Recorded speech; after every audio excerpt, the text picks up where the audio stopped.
മേയറെ തീരുമാനിക്കാൻ CPM കോഴിക്കോട് ജില്ലാ secretariat യോഗം അല്പസമയത്തിനകം ചേരും. തടമ്പാട്ട് താഴത്തു നിന്നുള്ള കൗൺസിലർ ഒ സദാശിവൻ മേയർ ആവാനാണ് സാധ്യതയുള്ളത്. ബേപ്പൂരിൽ നിന്നുള്ള കൗൺസിലർ പി രാജീവിന് മന്ത്രി PA മുഹമ്മദ് റിയാസിന്റെ പിന്തുണയുമുണ്ട്.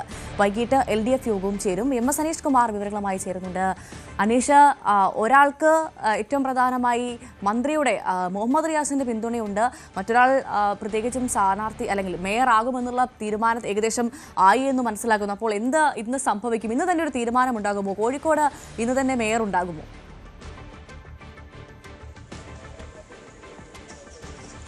ഭവ്യ, തീർച്ചയായും ഇന്ന് തന്നെ ഒരു സ്ഥാനാർത്ഥിയുടെ അല്ലെങ്കിൽ മേയർ സ്ഥാനാർത്ഥിയെ പ്രഖ്യാപിക്കുമെന്നാണ് മനസ്സിലാക്കാൻ കഴിയുന്നത്. 3 പേരാണ് ആദ്യഘട്ടം മുതൽ CPMന്റെ പരിഗണനയിലുള്ളത്. ഒന്ന് ഡോക്ടർ S ജയശ്രീയാണ്.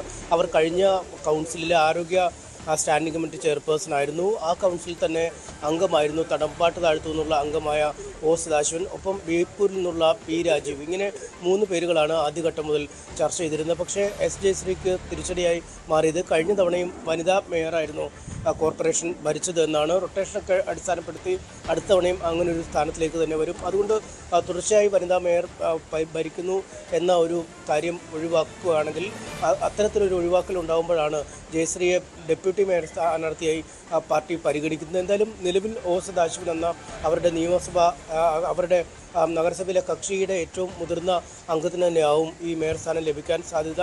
മുസാഫർ അഹമ്മദിനെയാണ് അവർ മേയർ സ്ഥാനാർത്ഥിയായി നേരത്തെ കണ്ടിരുന്നത്. പക്ഷേ അദ്ദേഹത്തിൻ്റെ അപ്രതീക്ഷിത പരാജയത്തെ തുടർന്നാണ് ഇത്തരമൊരു മാറ്റിയ ആലോചനയിലേക്ക് കാര്യങ്ങൾ എത്തേണ്ടി വന്നത്. എന്തായാലും നിലവിൽ ലഭ്യമായ എല്ലാ വിവരങ്ങളും അനുസരിച്ച് ഒ സദാശിവൻ ഇതിനാണ് സാധ്യത. ബേപ്പൂരിൽ നിന്നുള്ള അംഗമാണ് P രാജീവ്. അതുകൊണ്ട് തന്നെ രാജീവിൻ്റെ പേര് മന്ത്രി മുഹമ്മദ് റിയാസ് മുന്നോട്ട് വെച്ചു എന്ന് മനസ്സിലാക്കാൻ കഴിയുന്നു. പക്ഷേ പാർട്ടി ജില്ലാ നേതൃത്വം ഒറ്റക്കെട്ടായി ഒ സദാശിവന് പിന്നിൽ അണിനിരക്കുകയാണ് എന്ന് അറിയാൻ കഴിയുന്നു. എന്തായാലും CPMന്റെ സെക്രട്ടേറിയറ്റ് യോഗം ഇപ്പോൾ ജില്ലാ കമ്മിറ്റി ഓഫീസിൽ പുരോഗമിക്കുകയാണ്. ഏതാണ്ട് ഉച്ചവരെ യോഗം നീളും. ഇതിനുശേഷം ഉച്ചതിരിഞ്ഞ് 3 മണിക്ക് LDFന്റെ ജില്ലാ കമ്മിറ്റി യോഗവും ചേരുന്നുണ്ട്. എന്തായാലും CPM ഒറ്റയ്ക്കാണ് തീരുമാനമെടുക്കുന്നതെങ്കിൽ പോലും ഒരു മുന്നണി സ്ഥാനാർത്ഥി എന്ന രീതിയിലാണ് കോർപ്പറേഷനിലെ മേയർ സ്ഥാനാർത്ഥി മത്സരിക്കാൻ പോകുന്നത്. കാരണം CPMന് മാത്രം ഒറ്റയ്ക്ക് ഭൂരിപക്ഷമില്ലാത്ത ഒരു കൗൺസിൽ കൂടിയാണ്. എന്തായാലും ആ LDF യോഗത്തിന് ശേഷമാവും സ്ഥാനാർത്ഥി ആരെന്ന് ഔദ്യോഗികമായൊരു പ്രഖ്യാപനം ഉണ്ടാവുക. ഭവ്യ, MS അനീഷ് കുമാറാണ് വിവരങ്ങൾ നൽകിയത്.